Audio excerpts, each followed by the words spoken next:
The icon of our Mother of Perpetual Help is one of my favorites. Mary, Mother of God, is comforting her child, Jesus, who has had a vision, or in some tellings a nightmare, where the angels Gabriel and Michael have appeared, carrying the instruments of his passion and death, the spear, the vinegar-soaked sponge, and the cross. Icon specialists tell us about Jesus' fear, symbolized by the hanging sandal in the picture. Perhaps he's hurried to his mother for comfort so quickly, one of his shoes is falling off. The image brings back childhood memories. When we were scared, we wanted to run to our mothers for comfort. When I reflect on and pray with this icon, my mind turns to Saint Joseph and how he's not visible here in Jesus' time of need. We know he is there, however, in the shadows, and that makes us think of our own fathers, who are also so often there in the shadows. That's the way Pope Francis describes the presence of Saint Joseph in Jesus' life in his 2020 apostolic letter, Patris Corde, which translates as a father's heart.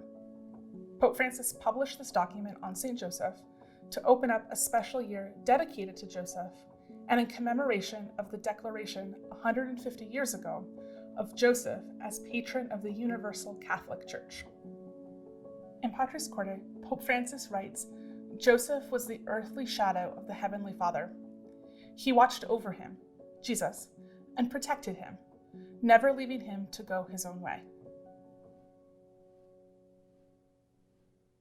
The Holy Father further reminds us that fathers are made, not born. They are made when they take up the responsibility of caring for a child, demonstrating the meaning of love and care our Father in heaven has for all of us. Joseph is our saintly reminder of God's fatherly love. While Joseph might not have been the one to whom Jesus fled when he had a nightmare, he cared for and protected Jesus in his own way, never leaving him to face the world alone and unguided. In our modern families, we often take for granted that our fathers are present and are working to protect and provide for their families. We sometimes comment on fathers when they are absent or to recite perceived failings. But most fathers seem to go about their duties almost invisibly, almost never the ones in the spotlight when it comes to caring for their children. St. Joseph must have carried on that way too. And I feel a little sad for St. Joseph. He's not portrayed as the one that a scared Jesus ran to, that a Jesus who might have fallen and scraped his knee ran to. He wasn't the one that Jesus looked to for daily comfort. He doesn't seem to be the one protecting Jesus in daily life. But the truth is otherwise. St. Joseph did protect Jesus and Mary. He began doing that by the very act of marrying Mary. He could have divorced her, but he married her and gave her and her child the protection that comes with having a father. He had, as we read in Patris Corde, the courage to become the legal father of Jesus. We see this today in men who marry women who have children and take them on as their own, in men who adopt children, in men who act as mentors and guides for children who are not their biological children.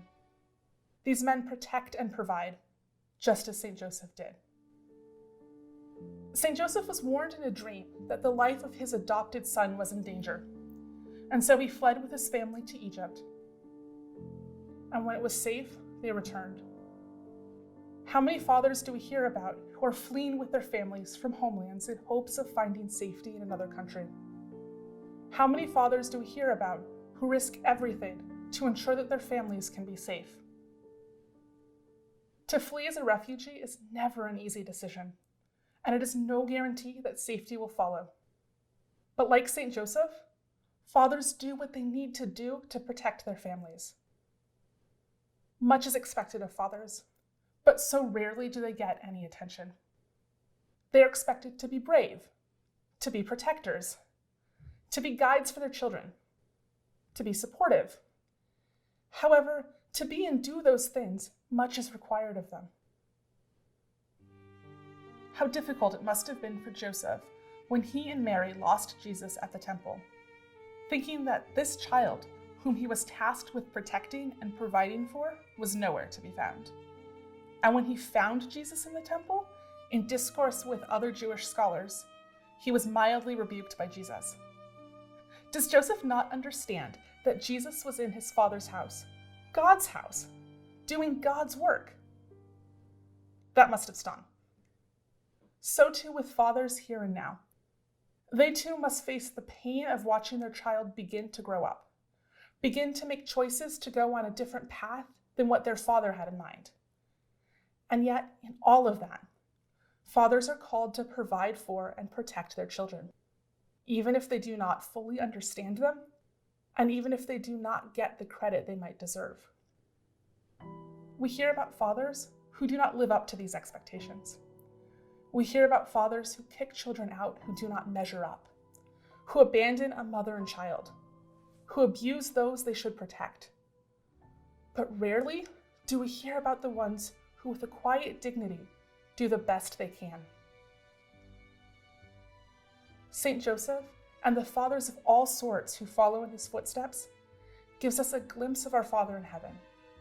He shows us that true fatherhood is not about biology, but about love, care, and the day in and day out dignity that comes with caring for those entrusted to their care. Saint Joseph, like the best of our fathers, cares for us and is constantly by our side, protecting and providing for us.